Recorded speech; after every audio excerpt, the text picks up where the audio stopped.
Olá, seja bem-vindo a mais uma aula. É um prazer ter você aí do outro lado. Continuamos a falar de neuroanatomia funcional. Neste vídeo daremos sequência sobre a aula 4, que é a fisiologia neuronal. Eu sou Ador Milton Fred e darei agora início à nossa aula. Depois de estudarmos a excitação e a condução neuronal, vamos falar agora do mecanismo de transmissão do impulso nervoso, que corresponde também a uma das propriedades funcionais do neurônio, a transmissibilidade. Recomendamos você a assistir o vídeo da aula que antecede esta para facilitar a compreensão. Aqui temos a representação de uma sinapse. Temos aqui o neurônio pré-sináptico, que está antes da sinapse. E esta é a membrana pré-sináptica. Temos esse espaço que existe entre os dois neurônios, ou seja, as duas membranas que realizam aqui a transmissão, que é chamada de fenda sináptica. E temos aqui a membrana do neurônio pós-sináptico, também chamada de membrana pós-sináptica. Essas estruturas aqui esféricas de coloração verde, muito pequenas, estão aqui a representar o neurotransmissor. E essas de coloração vermelha estão aqui a representar o íon que vai entrar para a célula pós-sináptica. Aqui temos as vesículas sinápticas. Temos aqui também as vesículas aderidas a filamentos de actina, que são filamentos contráteis. Isto nos dá a entender duas coisas importantes. Que as vesículas podem existir em dois compartimentos: o compartimento de reserva e o compartimento de liberação. As vesículas que possuem o neurotransmissor aqui no seu interior, depois têm que aderir-se à membrana pré-sináptica e liberar o neurotransmissor por exocitose.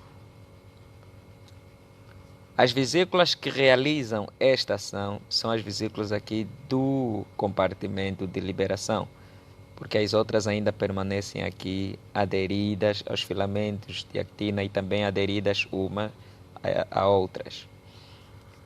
Existem proteínas aqui que realizam ou que permitem com que as vesículas estejam aderidas entre si e chama-se sinapsina 1.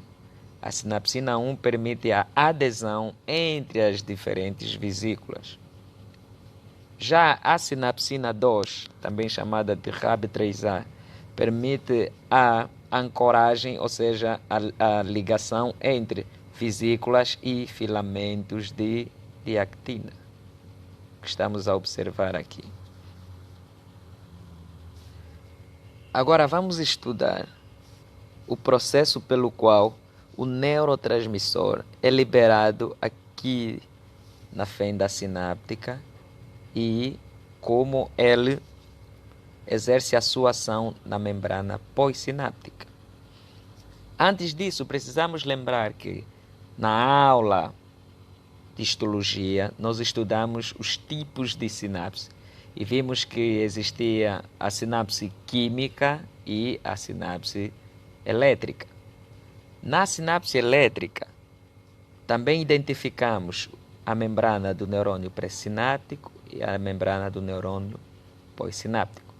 A grande diferença é que nas sinapses elétricas, como as duas membranas estão aderidas, estão unidas por um tipo de junção que chamamos de junção do tipo gap ou junção do tipo comunicante, as células estão intimamente aderidas às membranas.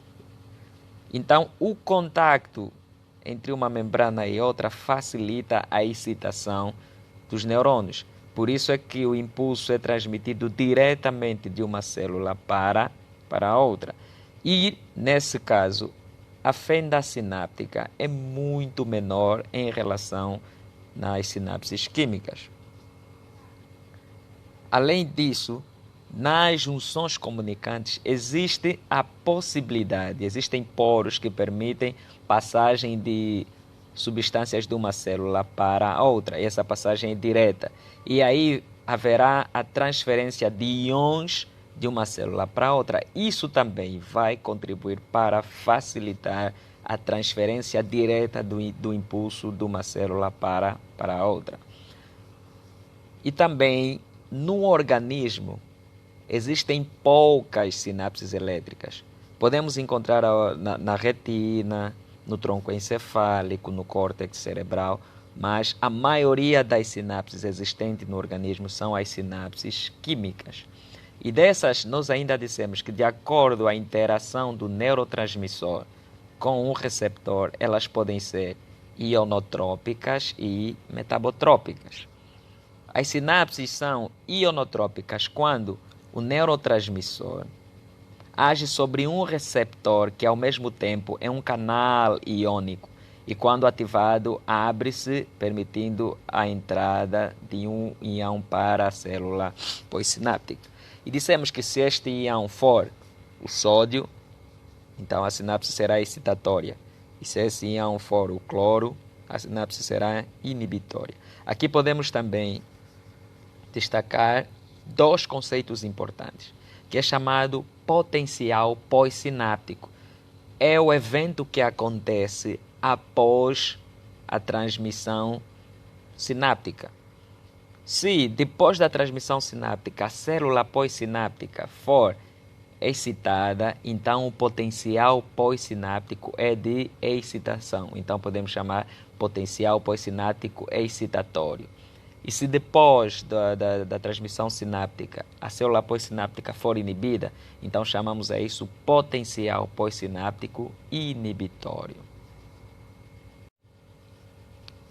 Já nas sinapses metabotrópicas, dissemos que o receptor do neurotransmissor está acoplado à proteína G e a proteína G está ligada ao mecanismo do segundo mensageiro, que pode ser, por exemplo, por adenilato ciclase ou por fosfolipase C. E daí a célula vai desencadear um evento que vai levar à resposta final a essa ação da ligação do neurotransmissor ao receptor. Quer dizer que é uma ação indireta do neurotransmissor. Já nas sinapses ionotrópicas, a ação do neurotransmissor é direta. Com base nisso, podemos fazer uma correlação entre a classificação funcional e estrutural das sinapses e entender o seguinte: o mecanismo de transmissão ionotrópica predomina nas sinapses interneuronais e nas sinapses neuroefetuadoras somáticas, que são aquelas em que o neurônio conecta-se com uma célula muscular esquelética. Já as sinapses neuroefetuadoras viscerais, nelas predomina o mecanismo de transmissão metabotrópico, que são as sinapses entre neurônio e glândulas, neurônio e célula muscular lisa, neurônio e célula muscular cardíaca. Vamos então ver como acontece esse mecanismo de transferência ou de transmissão do impulso nervoso. Quando o impulso se desloca do local onde a célula foi excitada, que pode ser o dendrito ou o corpo celular, e depois é transmitido em direção ao axônio, ao se aproximar aqui no botão sináptico, o impulso traz consigo cargas positivas que estimulam canais de cálcio dependentes de voltagem. Esses canais de cálcio que dependem de voltagem, nesse momento, abrem-se para permitir a entrada de cálcio. O cálcio vai promover uma série de eventos que vão fazer com que as vesículas liberem o neurotransmissor. Um desses eventos é, aqui no compartimento de armazenamento, haverá fosforilação da sinapsina 1. A sinapsina 1 fosforilada torna-se inativa E se estiver inativa, ela deixa de exercer a sua função, que é a aderência entre as vesículas. Logo, as vesículas ficam livres. Há um desprendimento e separação das vesículas. Também acontece a inativação da sinapsina 2. A sinapsina 2 permite com que essas vesículas estejam aderidas aos filamentos de atina, que é um filamento contrátil. O próprio cálcio vai ativar a contração desses filamentos e esses filamentos vão liberar aqui, por contração, vão liberar as vesículas e a sinapsina 2 será inativada também para desfazer a ligação ou a união que existe entre as vesículas e os filamentos de atina. Então aqui a inativação da sinapsina 2 e a contração desses filamentos vai fazer com que as vesículas sejam deslocadas para o local de liberação, o compartimento de liberação. No compartimento de liberação, algumas proteínas vão atrair as vesículas para a membrana pré-sináptica. Podemos incluir nessas proteínas a sinaptobrevina e a sintaxina. E outras vão permitir o contato ou a ligação da própria vesícula sináptica com a membrana pré-sináptica. Estamos a falar da sinaptotagmina e a sinaptofisina, que após isso, a própria vesícula que já se incorporou na membrana pré-sináptica vai liberar o neurotransmissor por exocitose. Após esse mecanismo, o neurotransmissor vai ser liberado aqui na fenda sináptica e vai agir sobre o receptor na célula pós-sináptica. E dependendo do tipo de receptor que está aqui e do tipo de neurotransmissor que é liberado, haverá uma resposta na membrana ou na célula pós-sináptica. E aí teremos o efeito do potencial pós-sináptico, que poderia ser ou excitatório ou inibitório. Após isso, a própria membrana da célula, que agora aumentou por causa da incorporação da vesícula, tem que recrutar esta mesma parte para formar novas vesículas. Então, há uma recaptação das vesículas ou reintegração das vesículas. E os neurotransmissores, após exercerem a sua ação no receptor da membrana pós-sináptica, alguns são destruídos por enzimas aqui mesmo na fenda sináptica, outros são recaptados pela membrana pré-sináptica e, além de exercerem na membrana pós-sináptica, outros ainda têm receptor na própria célula pré-sináptica. É um receptor de um neurotransmissor que é produzido na mesma célula. Isso nós chamamos autorreceptor. E alguns neurotransmissores têm a capacidade de ligar-se a receptores da própria célula que o produz ou sintetiza para inibir este ciclo, ou seja, a produção, o armazenamento ou até mesmo a liberação do próprio neurotransmissor. Assim estudamos o mecanismo ou os mecanismos de liberação do neurotransmissor e transmissão sináptica. Ainda assim, é importante deixar claro que cada neurotransmissor tem a sua forma específica de ser sintetizado, armazenado, liberado e também de agir sobre o receptor, mas de forma geral, todos cumprem com este princípio, com estes passos aqui que foram detalhados anteriormente. Agora estamos aqui a estudar os neurotransmissores. Aqui temos uma classificação química, ou seja, que depende da estrutura dos neurotransmissores ou da composição química dos neurotransmissores.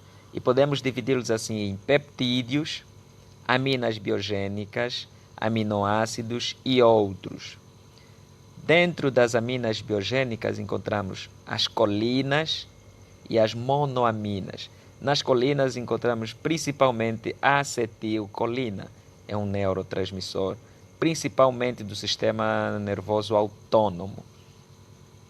Depois veremos a sua função mais adiante quando falamos especificamente desse sistema.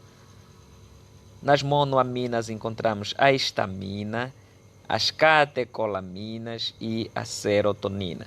Nas catecolaminas encontramos a dopamina, a adrenalina e a noradrenalina, que também são muito estudadas no sistema nervoso autônomo.